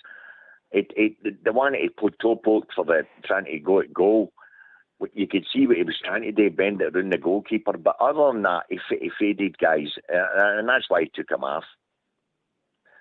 For me, I agree with what Bobby's saying in the sense, Tillman's he's a bit of an enigma. He's riddled with skill when he's on his game, but he falls out of games. We all know that. You can get 20 minutes of him and then you don't see him for the next half hour. That there's no doubt. For me, the midfield's got to be strong, and you've got to put in guys there that are as fit as can be, because that's your engine room, and they're going to have five in there constant, and that's the only worry I've got. If we play like 4-1, 4-1, or 4-3, 2-1, they're getting the mass majority of the ball in the middle of the park. I would like to see us strengthening in the middle of the park. But in Monday's game, I think whoever he puts in there, I get Bobby's point. He's got to have guys that are fit Southside. He's got to have guys that are bang on it, because they're going to have all the ball. They're going to have to chase, and they're going to have to tackle. And there's no point in having guys in there that you're only going to get bits out. So on that aspect, I can see his point on Tillman. But who else do you bring in? I don't see him. I don't see him starting with Lowry. I think he'll go with Kamara. How about Arfield? No, never. He's no. In fairness, Bobby, he's no Blue Star's favourite player, right? I don't mind Arfield, right? I think he can bring a lot to the team, right? Yeah. He's a blue nose. Aye, and possibly, listen, he could be one of the players that could come in. It'll depend on his sort of shape and how he's going to set up. Mm-hmm. I just hope that we get in their faces, and there'll be spells in the game, Bobby, where we're going to have to defend and we might have to chase back. And I'm just worried about the fitness. We can we can't afford to carry any passengers, Bobby, right? We know that, and sometimes all players don't turn up in an Old Firm game. So my thing about Lowry would be, and Tillman, was if you had the two of them, they would need to work their socks off. They would need to go out and graft and go on that ball. And I think Kamara's the one that comes in and tries to get on the ball and get passes to Kent to get it through to Tillman, get our wingers doing the flanks and get balls in, you know. But then again, who's your wingers? Who's what, Bobby? Who's your wingers? We're not going to play any wingers. We're going to use the two full-backs. Kent's playing in midfield now. You'll use... James, what do you think? Well, what I was going to say is, Tillman, for instance, all the American players I've ever saw over here are very hard working, and it surprises me how he is a good player, but he is lazy, by the way. He should be running his show. He's a young guy. He should be really running the show, so I'm surprised at that. And I was thinking maybe James Sands, bringing him in instead of Kamara, but it's up to the manager, because Sands would get about the field and tackle. And even they brought Sands on for the first half and then Kamara the second half. Let's get in about them. Don't let them build anything. Great point. Bobby, have you got anything else to say? Because I've got a couple of callers waiting. Anything else to say? Just thinking about you were talking about the drum, yeah. The drum. Well, my wife came for the drum. Right. I don't want to know her name. Don't tell her name. That's Bridgeman's territory, I'm afraid. Yeah, her name is Flora. No, don't say that. Don't say that. Don't say names. Right, okay, Bobby. Okay, mate. Right, thanks for calling in as always, mate. I appreciate it. We beat that fucking 100%, mate. Let's get battered right into them. All right, Bobby. Batter them, right? Cheers, mate. Thank you. Cheers. Bye-bye. I'll go as well. I'll let you go on, but come on, the Rangers. Right, James, thanks very much as always for phoning in. No problem. Take care. Thank you. Bye. Blue Star? Yep. Aye. I think, do you think Alfie will make it, or would you be quite happy maybe starting with Kolak, or do you think he might try and introduce Welcome two of to them? BT Mobile. The What do you person think? call is not available at the I moment. think Southside, if he thinks he shook it off, I think there's absolutely no doubt he'll start with Alfie. Would have any qualms about bringing in Kolak? Absolutely none. But then again, it's a different style. If you play with Kolak, you've got to get support to the guy. You've got to. He can't hold the ball up. That's just not his game. We're playing at Ibrox, so Bobby had a good point there, Southside. Welcome to BT Mobile.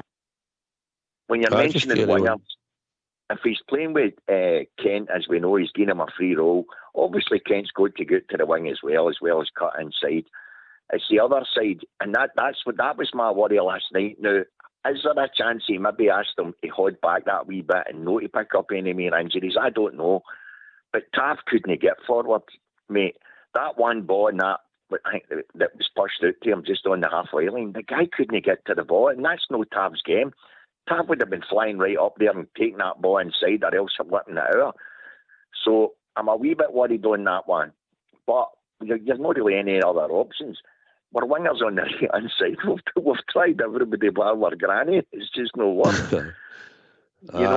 So if you play Kovac, the big guy's got to get service and he's got to get help up there. We know Tillman can do it, but Tillman's not a runner for midfield up to attack. He more or less plays in the lines, you know what I mean? I think if he thinks Alfie's fit, I think he's a cert to start. Yeah, do it. See, I'll come to Juicy with this. See the thing for me, right? See if a Tom Lawrence is in the middle of the park where Kent's supposed to be doing his best work now and running about the middle of that park. See if a Tom Lawrence is in there. I think he sees and puts boys through. And I think then if Kovac or an Alfie or whoever it starts, if he'd been fit, I think he can fire boys in and he goes and supports and runs off the striker. And I think that's what Kent doesn't do. You know, Juicy, I think he comes inside, but he doesn't link with the striker. He doesn't productive. So I think somebody else, a more forward-thinking player. I know he's forward-thinking, but I just think Lawrence is just that wee bit, sees things differently. And I'll be honest, I think probably if we get to see the best of Tom Lawrence, I think we'll see a lot more of Tom Lawrence than we do actually see off Ryan Kent in the positions, fully fit.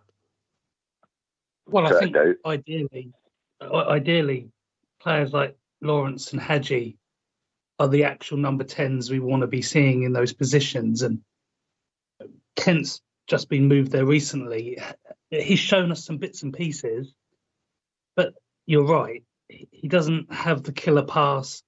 His finishing is woeful, and it's just beyond woeful. But he does have some bits and pieces about him. His movement can be decent.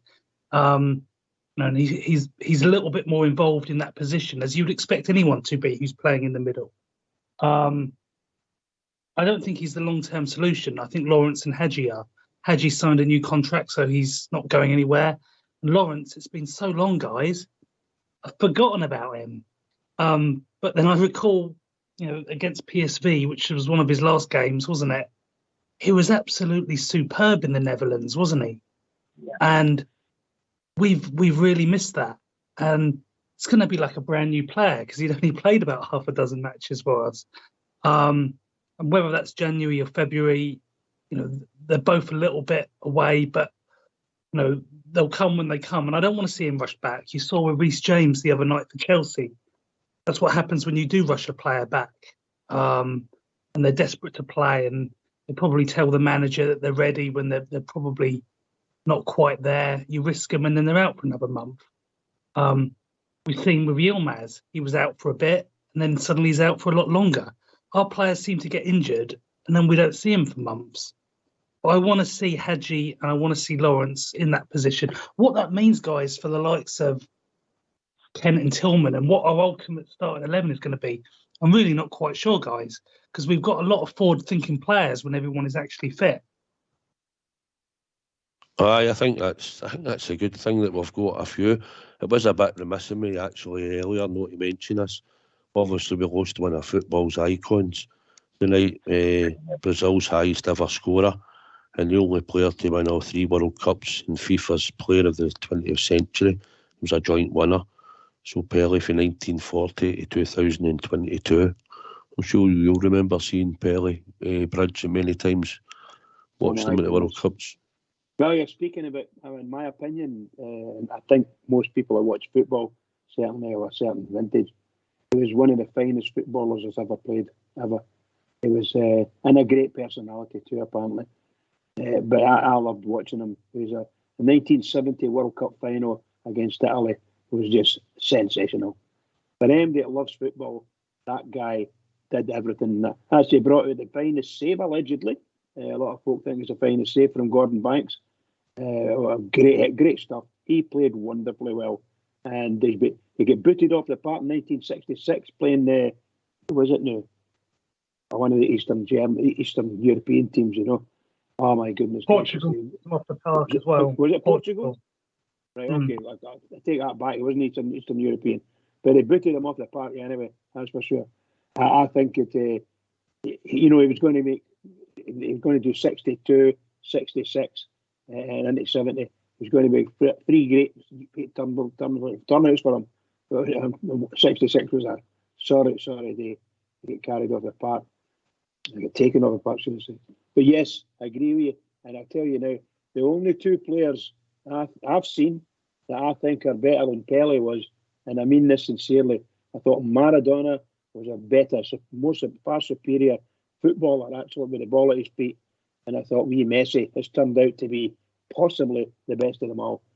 Just fantastic to watch. All 3 of them, wonderful to see. What a sight. You throw in Johan Cruyff and so on, like people like that. They're all great. So put them on the mix, and there's some of them get specials. The Cruyff turn, things like that. But Pelé was just wonderful. Just wonderful, guys. Aye. I think to say Fiante Gorham against Van Hooijdonk at Ibrox was better than myself, if I'm honest. That's what I'm going to say. Could you believe that one, Blue Star, I tell you? Absolutely. But no, do you see much changing in the system, Blue Star? Or do you think we'll just go with what we've done? We've pushed the sort of 2 players in, and we're going to get our full backs high, I think, and that's what we'll look at, to go and upset them that way. Well, here's the thing. I've listened to all the podcasts and everything else, and I've heard the various outlets saying they've seen, since Michael Beale came in, he's changed the system and everything. I don't see any change. I really don't. I see what he's trying to do. He's trying to get the players more involved on the ball. But as regards to system, no, I don't see any system change. We're basically playing the same way. He's obviously trying to get us fitter. And if he can get the players fit, that would be a massive upheaval. It would be brilliant. On your Lawrence one, Southside, I totally agree with you. He was the one player I seen coming into our side and making a huge difference. And on that, see, whenever he got the ball, whether he went out wide or whether he cut inside, he was the one player that got the ball and ran forward with it. And on that meant that the opposing team, they didn't know whether to go for him, and it left space then for Kent, because Kent was a better player then. It was only when Lawrence went back out, Kent started drifting and not really doing much on the ball, because all the opposing defenders all had to concentrate on Kent. And on that, our predicament now, who do we have in the middle of that park that's actually getting that ball and driving away? I've said this since the start of the season, Southside, and it's the one aggravation I've got. That was the one guy that was doing it, was Lawrence. Lawrence goes out injured. We've not had another midfielder, and I'm including Tillman in that, because Tillman is a drifter. He likes to operate in certain spaces, whether it's in the middle of the park or up front. He makes the odd late run. But we've not actually had a guy that gets the ball and takes players on. We've not had it. We don't have a midfielder that does it. On the Arfield one, the one thing the wee Scotty does do, and he's brilliant at it, you bring him on as a sub, 25 minutes, half an hour to go. The defenders then don't watch him because they've already been used to watching whoever's on the park, and he runs in late and gets on the end of things. That's his game. But he's not a player to start a game and start controlling things from the middle of the park. He's never been that type of player. He's never done it in his life. He can't do that. That's not his attributes. His attributes making late runs into the penalty box. We need a player or two in the middle of the park that control the game and get the ball and drive forward with it. And that's the big annoyance. Tom Lawrence was definitely doing that, and that gave even more space to Lisa Kent. You know, I agree. I thought the way they were all talking Lawrence, they were expecting back in January. And it's just a dead big annoyance for me, because he was the one player that you can see he's got it all. He definitely got it. He'd make a huge difference. I'll just say that Peter was trying to phone the show, so if you're listening, Peter, the techie team will try to phone you back if you're still trying to come on, pal. I agree with you, Blue Star. I think he gives you things. I think he could come off slightly off the left. I think he can come in the middle of the park. I think he can go and create juicy. I think he can go and look for the 1-2. He scored a goal at Hibs where he came deep for midfield, ran in the box. And when the ball came in, he headers it in the net. I think he's good in tight situations. As you've seen at the edge of the box against PSV where he crashed the crossbar. Juicy. So I think he's no scared to put the foot in either. and do a bit of work for the team. So what I'd seen at the start, it all looked promising. He's an aggressive player. I mean, we saw a couple of years ago when Derby played Rangers in a friendly match, he was going at it face to face with Tav. He doesn't pull out of challenges, even in a friendly. And I remembered him from that game thinking, God, this guy gets stuck in. We've got to forget about him for now, guys, because he's not available. When him and Hadji come, we know that we're going to have some serious reinforcements. And that's something that we can look forward to. Unfortunately, it's not going to be for the next few weeks. And I don't know how down the line they are with their training, what they're doing in terms of footwork and stuff. But hopefully it's not too far. But, we're looking at Tillman and Kent in those positions for Monday. It's not the best that we've got, but it's something. We've got some options still. As long as Matondo doesn't feature, I'm going to be relatively happy, because that poor kid couldn't hit a barn door. And I don't want to slag our players. I want all of them to do their best and do well. But unless we're 3 or 4 up with 5 minutes to go, I can't see Matondo coming on, really. Sakala, he's got a bit more about him, isn't he? He's not amazing, but the work ethic's there. The boy can finish. So we've got some options south side, but unfortunately, Tillman. Not unfortunately. I think Tillman's a good player, but we're going to have to wait for the likes of Hadji and Lawrence, unfortunately. But it will come, guys, and hopefully we'll still be in the league and involved when they do come back. Because my God, we're going to need him for the running. I think Sakala gives you heart and endeavour, and sometimes it'll be good and sometimes it'll be bad, but he'll go back and try again, and that's the thing about it. Bridgeman, he'll keep going back and trying, and sometimes it comes off. And let's be honest, he's contributed in the last few games for us, but he's not going to start at all, and probably in the long run, I don't think he'll be one that Michael Beale will take forward either. Yeah, I think with Sakala, sometimes Sakala gets whacked on the park, and one of these funny wee ones that nobody sees really, but he gets there and he turns to the ref just for saying, "Say, are you not going to do anything about this?" Like, that's 2 or 3 times he's done it, that kind of thing. There's some instances where with Sakala, that's, shall we say, a weakness he's got, where he should be up there getting tore right in. But then again, he isn't that big, really, to get tore into some of these defenders or defensive players in the Scottish League, Scottish Premier League, should I say. I think Sakala is a good player. No taking anything away from him. He scored some lovely goals for us, but he's, shall we say, and you're not getting the good return that you're looking for from someone like him. But if you give him whatever position he wants to play in, let him go there and play there and see what happens for, let's say, for half an hour. Feed him the ball and let's see if he can get the ball in. As for the young boy Matondo, I'm afraid to say that must be the 5th one-on-one he's bottled. Seriously, totally bottled it. I know he scored some goals for us. You can't go and run into the keeper, and each time the goalkeeper makes a save with his feet. I'm sorry, you're a football player with the ball at your feet. You're supposed to bamboozle the opposition, take it past them, or whatever you need to do, chip it over them. It's really bad. It's very difficult to choice. I don't know whether we got him on contract. That's a good question for me. I don't know. Maybe he's on loan. I thought to buy, but I hope we haven't paid money for him. Seriously. I just think that it's a transition period, and I think we'll just have to go with what we've got. He's going to have to get a tune at the players, and I think the only positive thing we're looking at is Blue Star. We have got a few coming back that might make a wee bit of a difference. But I think come January, I think he'll have to look at purchasing at least 2 players. He's got to try and put a bit of freshness, I think, into the squad. Absolutely, totally agree. It's a must now. I mean, a couple of pressers ago, Southside, as you know, we all hang on to our managers' every word. We pick up on what they say, etc. A couple of pressers ago, he kind of folded a wee bit and said that he thought there was a lot more talent in the squad. Obviously, he was talking about the players that he hadn't worked with.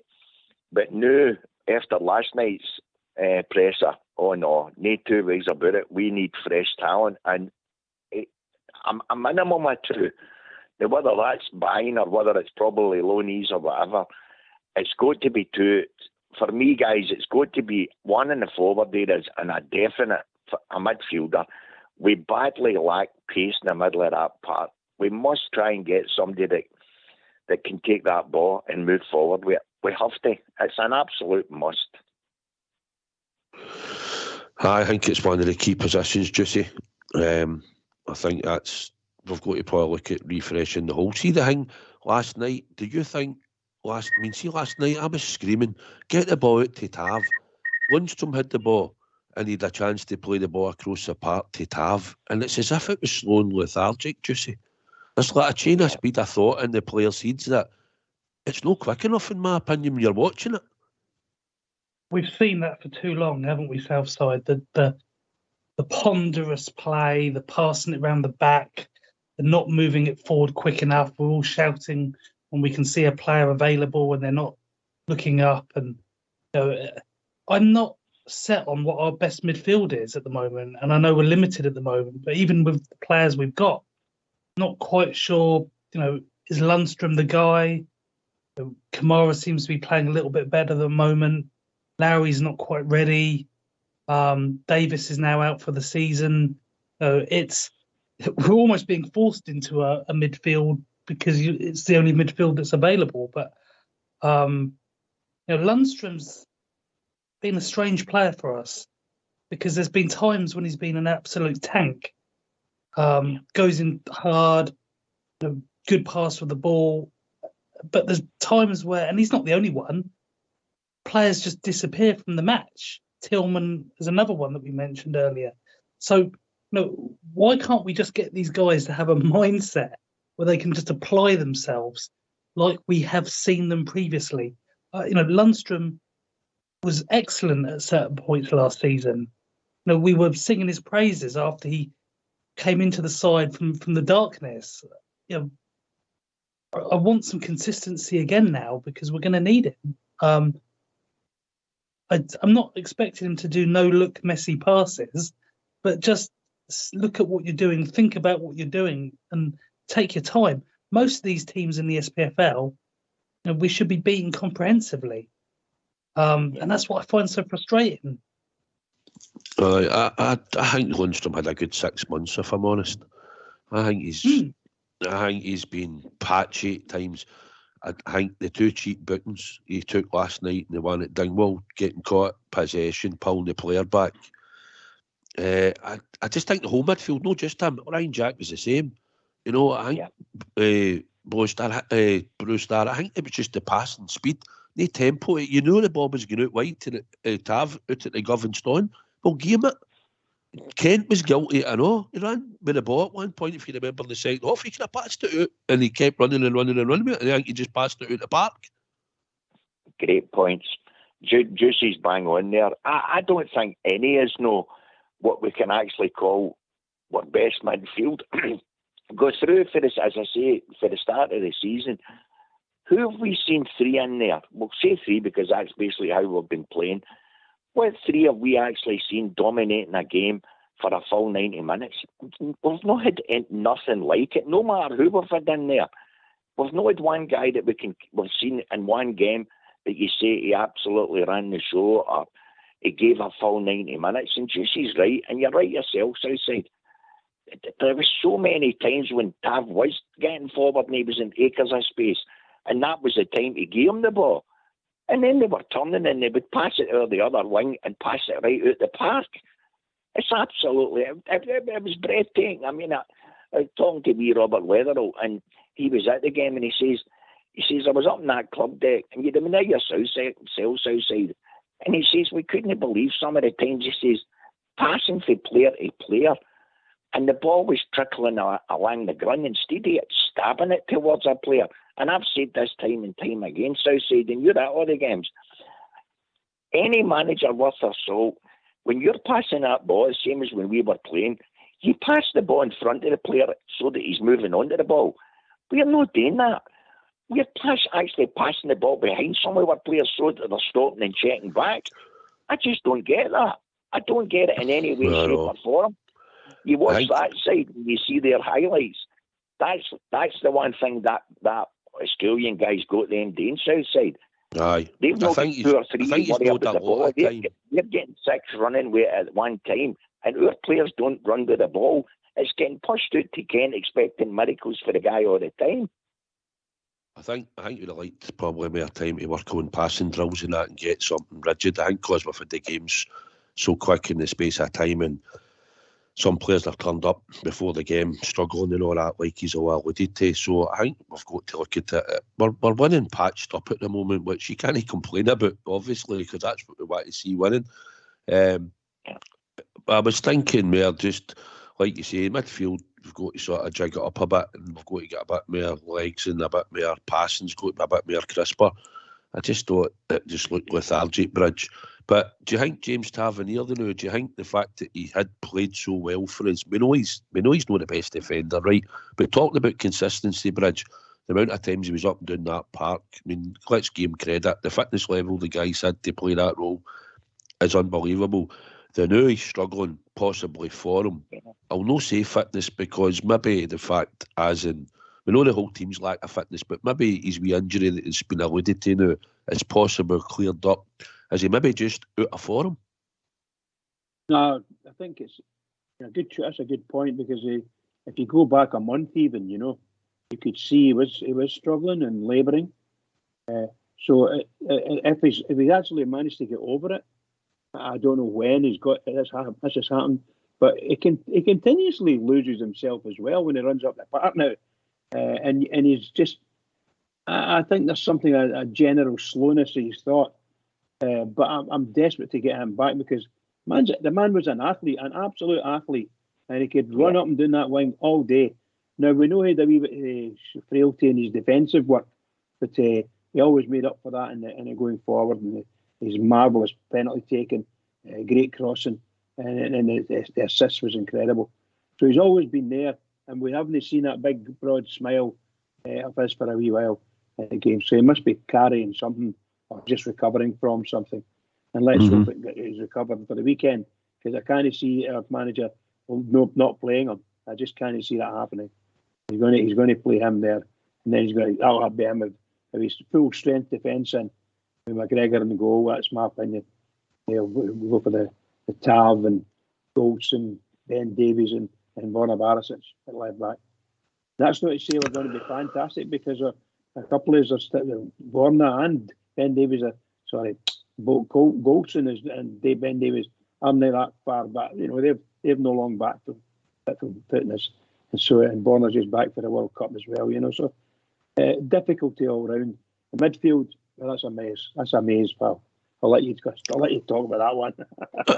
Yeah, we know what we're going into. We know who we'll be using. Like I said, I think the team will be like it was the other day, apart from Kamara. So I've not got any fears about that. I'm just wondering, Juicy, if maybe Tav's getting a wee bit of wear and tear as well, because he was more or less ever present. I know he took the injury at Tannadice in the 55 season. He was out for a wee while, but apart from that, the amount of work he does, the fitness levels the guy must have been at to go up and down the line and play the way that both our fullbacks have done. Borna early years as well, but Tav, is it a case maybe he's been that fit for that long? It's maybe a wee bit now a wear and tear kicking in. I mean, the longevity has been absolutely fantastic. The other factor that we've got to consider is, remember, he's coming off the back of sounded like a pretty bad bout of flu as well, and that's in addition to the niggles that